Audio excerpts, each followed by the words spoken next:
আমি একটি ছড়া বলছি। মাসি গো মাসি পাচ্ছে আসি, নিম গাছেতে হচ্ছে শিম, হাতির মাথায় ব্যাঙের ছাতা, কাকের বাসায় বগের ডিম। আমি ক দিয়ে তিনটি শব্দ বলছি। কলম কলম কলম, কল কল কল, কাকা কয়াকার কয়াকার কাকা। খ দিয়ে আমি তিনটি শব্দ বলছি। খই খর সই খই, খোকা খয়কার কয়াকার খোকা খরম। খ খ ডবিন্নার ম খরম।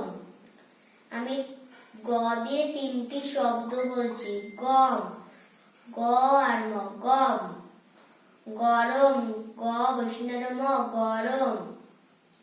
গরু গয়কার বৈষ্ণব রস্যু গরু। ঘ দিয়ে আমি তিনটি শব্দ বলছি। ঘর ঘ বৈষ্ণব ঘর। ঘুড়ি ঘয়রস্যু ডবিনার রস্যি ঘুড়ি, ঘড়ি ঘ ঘ ডবিনার রস্যি ঘড়ি। উম দিয়ে আমি তিনটি শব্দ বলছি। রং বৈষ্ণব উম রং, দন্তাস্য উম সং, ঢ উম ঢং।